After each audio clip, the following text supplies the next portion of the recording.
rather watch your parents have sex every day for the rest of your life? क्या हो गया रणवीर भाई को? अपने अपने पकड़ लीजिए तुरंत. Or would you join in once and stop it forever? My comment wasn't just inappropriate, it wasn't even funny. Comedy is not my forte. I'm just here to say sorry. Many of you asked if this is how I wish to use my platform, and obviously this is not how I wish to use it. I'm not going to give any context or justification or reasoning behind whatever happened. I'm just here for an apology.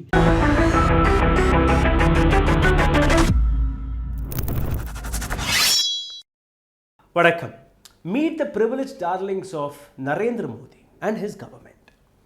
Narendra Modi அவர்களுடைய darling, அவருடைய அரசாங்கத்துடைய darling செல்ல குழந்தைகள் இந்த நபர்கள். குழந்தைகள்னு சொல்ல முடியாது, content கிரியேட்டர்ஸ்கள். லட்சக்கணக்கான வியூஸ், லட்சக்கணக்கான ஃபாலோவர்ஸ், ஒரு செலிபிரிட்டி ஸ்டேட்டஸ். இது போன்ற நபர்களை சந்திப்பதற்கு மினிஸ்டர்ஸ்கள் லைன் கட்டி நிற்கிறார்கள். பிரைம் மினிஸ்டர் மோடி உட்பட இவரிடம் ஆலோசனை கேட்டு வருகிறார். இந்த நபருடைய ஒரு சிறிய வீடியோவை நீங்கள் தொடக்கத்தில் பார்த்திருப்பீர்கள். இந்த நபருடைய பேர் தான் ரன்வீர் அலஹாபாதியா. பியர் பைசப்ஸ் என்கிற லட்சக்கணக்கான ஃபாலோவர்ஸ் வைத்திருக்கக்கூடிய ஒரு இணையத்தில் இருக்கக்கூடிய ஒரு celebrity. Instagram, YouTube, Facebook, X பக்கம், இது எல்லாமே இந்த நபர்கள் கையில் இருக்கிறது. இந்த நபரை பற்றி நீங்கள் பார்த்தீர்கள்ல, பல பாலிட்டிஷியன்ஸ்களை கூப்பிட்டு வைத்து, அதில் பல மினிஸ்டர்கள், பல எம்பிக்கள், எம்எல்ஏக்கள், இவர்களை கூப்பிட்டு வைத்து பாலிடிக்ஸை பற்றி, ஜியோ பாலிடிக்ஸை பற்றி, ஸ்பிரிச்சுவாலிட்டியை பற்றி, லைஃப் ஸ்டைலை பற்றி, ஹெல்த்தை பற்றி, எஜுகேஷனை பற்றி, சூப்பர் நேச்சுரல் பவர்ஸ்களை பற்றி, பேய் பிசாஸ்களை பற்றி கூட இந்த நபர் பேசி வருகிறார். இந்த நபர் திடீர் என்று நேற்றிலிருந்து சோஷியல் மீடியாவில் ஒரு மிகப்பெரிய அளவில் ட்ரோல் செய்யப்படுகிறார். இன்னும் சொல்ல போனால் மக்களுடைய கோபத்துக்கு ஆளாக தொடங்கிவிட்டார். எத்தனையோ நபர்கள் இந்த நபருக்கு எதிராக வீடியோ வழியாக, எக்ஸ் பக்கம் வழியாக, இன்ஸ்டாகிராம் வழியாக இந்த நபரை திட்டி கொட்டி வருகிறார்கள். இந்த நபருடைய படம், ஃபோட்டோக்களை நீங்கள் பார்த்தீர்கள்ல, இந்தியாவில் இருக்கக்கூடிய அனைத்து பாலிட்டிஷியன்ஸ்கள், முக்கியமாக பிஜேபியில் இருக்கக்கூடிய பாலிட்டிஷியன்ஸ்கள், முக்கியமாக பிரைம் மினிஸ்டர் மோடியுடனும் இந்த நபர் ஒரு சில இடங்களில் சந்தித்திருக்கிறார். அவருக்கு மோடி அவார்டெல்லாம் கொடுத்திருக்கிறார். என்ன நடந்தது அதை நீங்கள் பார்க்க வேண்டும். ஃப்ரீ பிரஸ் ஜேர்னல் என்கிற இந்த இணையதளத்தில் ஒரு ஆர்டிக்கல் வெளிவந்தது. இந்த ஆர்டிக்கலில் meet forwarded creator Nilesh Mishra slams Ranveer Allahbadia. Nilesh Mishra எப்படி ஸ்லாம் செய்திருக்கிறார் என்கிற ஒரு விஷயத்தை வைத்து, இந்த நாட்டு கேவலமான ஒரு கான்டென்ட் கிரியேட்டர், அவரை பற்றி நீங்கள் பாருங்கள் என்று. ரன்வீர் அலஹாபாதியா மற்றும் சமய் ரெய்னா, இந்த இரண்டு பேருமே இணைந்து இந்தியா காட் லேட்டன்ட் என்கிற ஒரு ப்ரோக்ராமை நடத்தி வருகிறார்கள். இதை பல லட்சம் நபர்கள் பார்த்து வருகிறார்கள். ஒரு மேடையில் 4-5 யூடியூப் அல்ல சோஷியல் மீடியா இன்ஃப்ளூயன்சர்கள் அங்கே அமர்ந்ததுபடி ஒரு காட்சி. கான்டென்ட் கிரியேட்டர்ஸ் சமய் ரெய்னா, ஆஷிஷ் சஞ்சலானி, அப்ரூவா முக்கியா, இது போன்ற நபர்கள். த ரெபல் கிட் என்கிற ஒரு இணையதளம் இந்த பெண்ணும் வைத்திருக்கிறார். இந்த பெண்ணுடைய வீடியோவும் நான் உங்களுக்கு எடுத்து காட்டப் போகிறேன். அப்படி என்னதான் பேசிவிட்டார் என்று நீங்கள் பார்த்தீர்கள்னா, would you rather watch your parents have sex for the rest of your life or join in once and stop it forever? புரியல இல்லை? உங்களுடைய பெற்றோர்கள் செக்ஸ் வைத்துக்கொள்ளும் போது அதை வாழ்க்கை முழுவதும் அந்த செக்ஸ் செஷனை பார்த்து கொண்டு இருப்பீர்களா? அதாவது உங்களுடைய பெற்றோர்களுடைய செக்ஸ் செஷன், அல்ல ஒரு முறை அந்த செக்ஸ் செஷனில் நீங்களே ஈடுபட்டு அதை முற்றிலுமே ஸ்டாப் செய்ய சொல்வீர்களா? எவ்வளோ அருவருப்பமான ஒரு விஷயம்னு நீங்கள் பாருங்கள், எவ்வளோ கேவலமான விஷயம்னு நீங்கள் பாருங்கள். இந்த வீடியோ வைரலான உடனேயே ஒட்டுமொத்த சோஷியல் மீடியா கொந்தளித்து விட்டது. Hinduism, yoga, pranic healing, nationalist ideas, இதையெல்லாம் பற்றி பேசக்கூடிய இந்த நபர், இந்த நாட்டில் இருக்கக்கூடிய பல்வேறு அரசியல்வாதிகளை பாட்காஸ்ட் செய்யக்கூடிய இந்த நபர் பேசிய இந்த வார்த்தை, அதற்கு நிலேஷ் மிஸ்ரா அவர் கொடுத்த பதில் நீங்கள் கேளுங்க. Meet the perverted creator who are shaping our country's creative economy. இந்த நாட்டுடைய கிரியேட்டர்ஸ்கள் வழியாக வரக்கூடிய எக்கனாமியை ஷார்பன் செய்யக்கூடிய இந்த மிருகத்தை பாருங்கள், புரிந்து கொள்ளுங்கள். I am sure each one has following of millions. நீங்கள் பார்த்த இந்த 4-5 நபர்கள், இதில் அனைத்து நபர்களுமே மில்லியன்ஸ் கணக்காக ஃபாலோவர்ஸ் வைத்திருக்கிறார்கள்.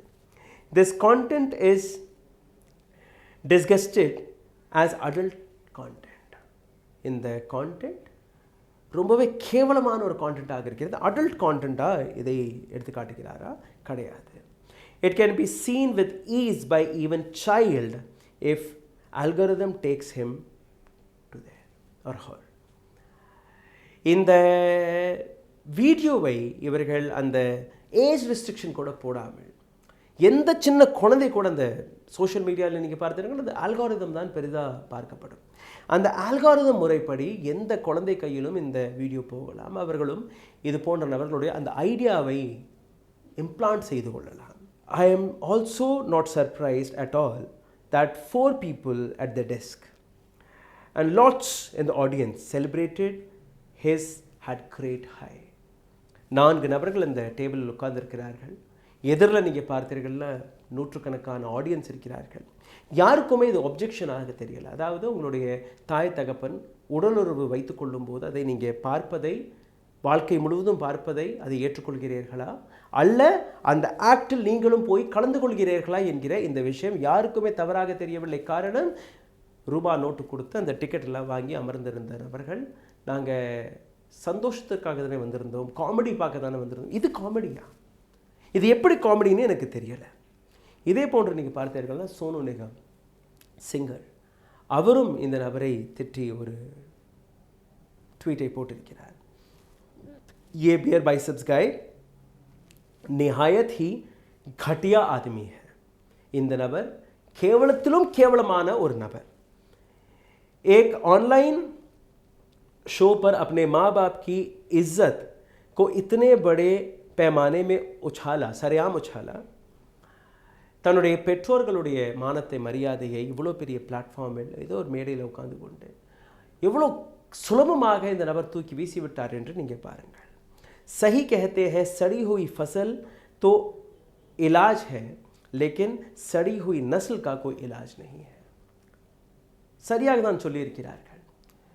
ஒரு அழுகி போன விவசாயத்திற்கு, விளைந்த பொருட்களுக்கு ஒரு மருந்து மாத்திரை இருக்கிறது. ஏதோ பூச்சி பட்டுருச்சுன்னா நீங்கள் மருந்து அடித்தா அது சரியாயிடும்.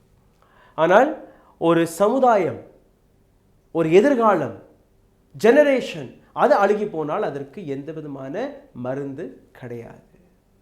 இது போன்ற நபர்களை வைத்து இந்த நாட்டை நாம் காப்பாற்ற வேண்டும் என்கிற இந்த விஷயம். எல்விஷ் யாதவ், ரன்வீர் அலகாபாதியா, இது போன்ற பல்வேறு நபர்களை பிஜேபி, ஆர்எஸ்எஸ் வளர்த்து வந்தது. என்டர்டெயின்மெண்ட் என்கிற பெயரில் இது போன்ற நபர்களை ஊக்கப்படுத்தக்கூடிய வேலையை பிரைம் மினிஸ்டர் மோடி பார்த்திருக்கிறார், பிஜேபி பார்த்திருக்கிறது.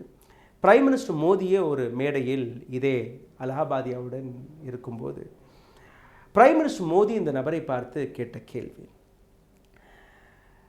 எனக்கு தூக்கம் வரலை, தூக்கம் வர்றதுக்கு ஏதாச்சும் பண்ணலாமா? அந்த வார்த்தை கேட்ட உடனே இந்த நபர், ரன்வீர் அலகாபாதியா, பியர் பைசப்ஸ் என்கிற இந்த நபர் கொடுத்த பதில், சார் எனக்கு மூடு வந்துருச்சு, உங்களோட ஒரு பாட்காஸ்ட் செய்யலாமா? அது கூட you're talking to a prime minister, you're talking to a leader. எங்கே போனார்கள் இந்த சனாத்தியர்கள்? எங்கே போனார்கள் இந்த ஹிந்துத்வா கொள்கை கொண்ட நபர்கள், சனாதன தர்மத்தை மதிக்கக்கூடிய நபர்கள்? இதே பிரைம் மினிஸ்டர் மோடியை பார்த்து ஒரு நபர் மூடு வந்துருச்சுன்னு பேசுகிறாரு. ஆனால் உங்களுக்கு எதுவுமே தவறாக தெரியல, கைத்தட்டி சிரித்து கொண்டிருக்கிறார்கள். இந்த நாட்டில் இருக்கக்கூடிய ஒரு கல்ச்சர், ஒரு ஐடென்டிட்டி, தாய் தகப்பனை மதிக்கக்கூடிய ஒரு சமுதாயம், இந்தியா மட்டுமல்ல உலகம் முழுவதும் இருக்கக்கூடிய பெண்களை எவ்வளோ கொச்சையாக இந்த நபர் பேசியிருக்கிறார், அந்த உறவை எவ்வளோ கொச்சையாக இந்த பேசியிருக்கிறார் என்று பாருங்கள். பெற்றோர்கள் குழந்தைகளுடைய அந்த உறவு. இன்னொரு வீடியோவை நான் இன்னும் ஒரு சில நாட்களில் கொண்டு வர இருக்கிறேன், மேபி நாளைக்கோ நாளானைக்கோ. எந்த அளவில் சாஃப்ட் பான் சோஷியல் மீடியா வழியாக விற்கப்படுகிறது என்று நீங்கள் இன்ஸ்டாகிராமை தடவி பாருங்கள், உங்களுக்கு புரிய வரும். எந்த அளவில் உள் ஆடைகளை போட்டுக்கொண்டு எத்தனையோ பெண்கள் வியூஸிற்காக, கொஞ்சம் லைக்ஸிற்காக, ஃபாலோவர்ஸ்க்காக இரவோடு இரவாக நாங்கள் செலிபிரிட்டி ஆகிவிடுவோம் என்கிற ஒரு கனவுடன் இந்த நபர்கள் செய்கிறார்கள். புடவையை எப்படி கட்டலாம் என்கிற ஒரு வீடியோ எடுக்கிறார்களாம் உள்ளாடையை போட்டுக்கொண்டு. அந்த புடவையை கட்டினதுக்கப்புறமும் நீங்கள் எடுத்து காட்டலாம், இல்லை ஒரு துணியை நீங்கள் எடுத்து காட்டும்போது தனியாக ட்ரெஸ்ஸாக கூட காட்டலாம். நீங்கள் ஏன் அந்த பெண்ணோட உடலை பார்க்கிறீர்கள்? அந்த பெண்ணோட இன்டென்ஷன் வேறு, புடவை எப்படி கட்டுறதுனாலே எடுத்து காட்டுறாங்க. ஏன் நீங்கள் இப்படி பேசுகிறீங்கன்னு நீங்கள் கேட்கலாம். கொஞ்சம் அந்த கமெண்ட் பாக்ஸை போய் பாருங்கள். அந்த பெண்ணுக்கும் தெரியும் இந்த முறையை பார்த்து இந்த பெண்ணும் புடவை கட்டுறதெல்லாம் இப்படி கற்றுக்கிறதெல்லாம் கிடையாது. அந்த கீழே வரக்கூடிய அந்த அசிங்கமான கமெண்ட்ஸ்களை நீங்கள் படித்தீர்கள், உங்களுக்கு புரிய வரும் எந்த அளவில் அந்த பெண்ணை இவர்கள் காம வெறியுடன் பார்ப்பது மட்டுமல்லாமல் காம வெறி கொண்ட அந்த கமெண்ட்ஸ்களையுமே எழுதி வருகிறார்கள். இதை பியர் பைசெப்ஸ் போன்ற நபர்கள், இவர்களும் இவர்களுடைய ஐடியாலஜி, இவர்களுடைய கான்டென்ட், எங்களில் பல ஜேர்னலிஸ்ட்கள் தன்னை கான்டென்ட் கிரியேட்டராக எடுத்துக்காட்ட தொடங்கிவிட்டார்கள். சாரி, கடந்த 24 ஆண்டுகளாக இதே பத்திரிகை துறையில் நானும் இருக்கிறேன். நான் தன்னை கான்டென்ட் கிரியேட்டராக எப்போவுமே எடுத்து காட்டுவதல்ல. நான் ஒரு ஜேர்னலிஸ்ட்.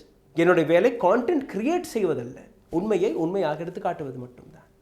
ஸோ எங்களை தயவு செய்து கான்டென்ட் கிரியேட்டராக பார்க்காதீர்கள். எங்களுடைய வேலை பத்திரிகை. இது ஒரு வழி, அதாவது யூடியூப், ஃபேஸ்புக், இன்ஸ்டாகிராம், எக்ஸ் பக்கம் ஒரு வழி.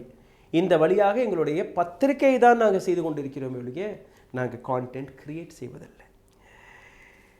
இப்போது பல்வேறு ஆர்எஸ்எஸ்ஐ சார்ந்த நபர்கள், பிஜேபியின் ஐடி விங்கை சார்ந்த நபர்கள் இதே அலகாபாதியாவை சப்போர்ட் செய்யும் முன் வந்து விடுவார்கள். காரணம், அவர் ஒரு மன்னிப்பை கேட்டுவிட்டார். இதே மேடையில் அமர்ந்திருக்கக்கூடிய ஒரு பெண், அந்த பெண்ணுடைய வார்த்தையை நீங்கள் கேளுங்கள். இந்த வீடியோ மிக கேவலமாக இருக்கிறது. இதை சோஷியல் மீடியாவிலும் போட்டிருக்கிறார்கள், பாருங்கள். क्यों वजाइना में सेंसेशन खत्म हो गई है क्या? वजाइना में सेंसेशन खत्म हो गई है? कभी वजाइना देखी है?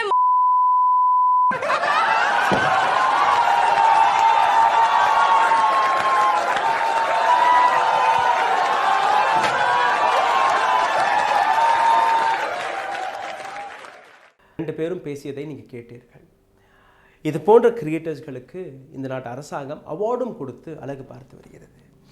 இந்த நபருடைய ஷோவில் யாரெல்லாம் வருகிறார்கள் என்று நீங்கள் பார்த்தீர்கள்னா, S Jaishankar, foreign external minister, Nitin Gadkari, road and transport minister, Piyush Goyal போன்ற நபர்கள், இது போன்ற எத்தனையோ நபர்கள் இந்த நபருடைய ஷோவில் வந்திருக்கிறார்கள். ஆனால் இந்த யாருமே ஒரு வார்த்தை கூட இந்த நபரை பற்றி, இந்த நபர் செய்தது தவறு என்று யாருமே எழுதவில்லை, யாருமே கேட்கவில்லை. இப்போ சிந்தித்து பாருங்கள், உங்களுடைய கவனத்தை திசை திருப்புவதற்காக எந்த அளவில் கான்டென்ட் வழியாக ஒரு சில லைக்ஸ், ஒரு சில ஃபாலோவர்ஸ், ஒரு சில ஷேர்ஸ் கிடைப்பதற்காக எந்த அளவில் இந்த நபர்கள் கொச்சையாக பேச தொடங்கிவிட்டார்கள். அதுவும் இந்த நாட்டு குழந்தைகளுக்கு முன்பு அது போய் சேர தொடங்கிவிட்டது. அரசாங்கம் இவர்களுக்கு அவார்டு கொடுத்து வருகிறது. சிந்தித்து பாருங்கள். நன்றி, வணக்கம். ஊடகம் கார்ப்பரேட் அரசியல்வாதிகளின் கைப்பாவையாக, அடிமைகளாக இருந்தது போதும். இனி சாட்டை எடுத்து சுழற்றும் நேரம் வந்துவிட்டது. ஊடகம் பொதுமக்களாகிய உங்களுக்காக, உங்களாலேயே இயக்கப்பட வேண்டும். ஊடக சுதந்திரத்திற்காக உங்களின் பங்களிப்பை இன்றே அளித்திடுங்கள்.